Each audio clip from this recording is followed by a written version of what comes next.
Manel Kape just changed the entire flyweight conversation. Last night in Las Vegas, he knocked out Brandon Royval in the first round, a result almost nobody saw coming.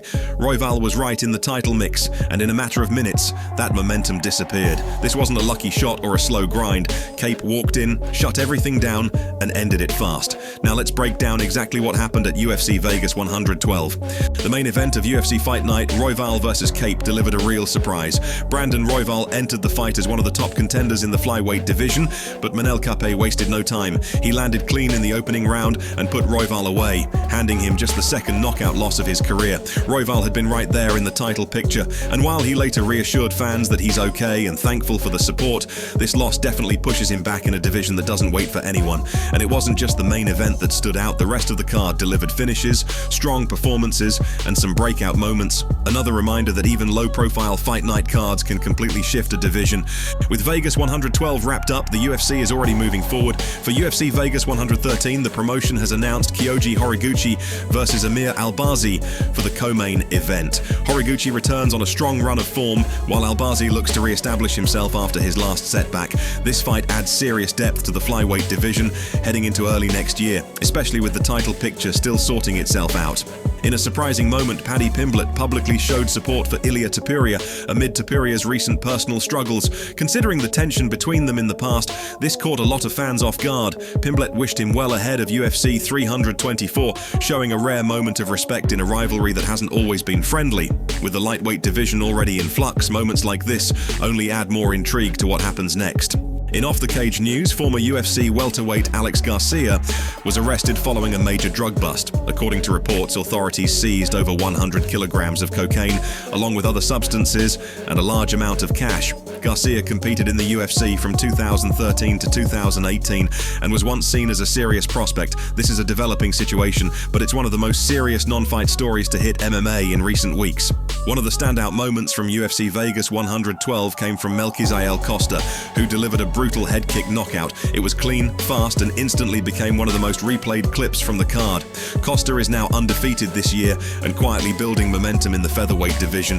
Performances like that tend to get noticed quickly by the matchmakers. A major career move is coming for Brian Ortega. He's officially moving up to lightweight and is set to face Renato Moicano at UFC 326 in March. Ortega struggled with the featherweight weight cut for years, and this move gives him a fresh start at 155. Moicano is a tough first test, experienced, durable, and dangerous everywhere. This fight will tell us a lot about whether Ortega can make a real run in a new division. With the year winding down, Tom Aspinall shared his pick for Fighter of the Year, and his choice was Ilia Topuria. Aspinall pointed to Topuria's knockout of Charles Oliveira, calling it one of the best knockouts he's ever seen live. The atmosphere that night clearly left an impression. If Merab Dvalishvili had won at UFC 323 and defended his title 4 times in a single year, he would have been a lock. But Petr Yan changed that conversation. Aspinall's own future remains uncertain as he continues recovering from his controversial fight earlier this year. Rampage Jackson went viral after getting into a heated confrontation with security while streaming.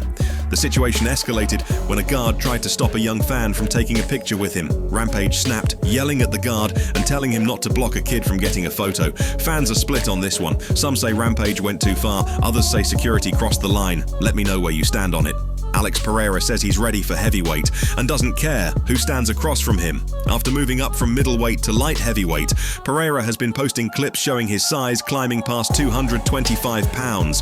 He's already talked about John Jones, Cyril Gane, and even the possibility of chasing a third belt. He made it clear he's waiting, but he wants gold next. And finally, Khamzat Chimaev responded to the idea of fighting Pereira, and he didn't hold back. Chimaev said he wants one more fight at middleweight before moving up, but made it clear he doesn't see Pereira as being on his level. He also dismissed claims that Pereira is the bigger star, saying his own social media posts pull more attention than Pereira's fights. Classic Khamzat, direct, intense, and not backing down. That's going to wrap it up for today's UFC update. If you enjoyed the video, please leave a like to support the channel and subscribe if you're enjoying the content. It really helps the channel grow. Drop a comment and let me know. Who should be next for Alex Pereira? Heavyweight or another title defense? This is the Rear Naked Choke, and I'll see you in the next one.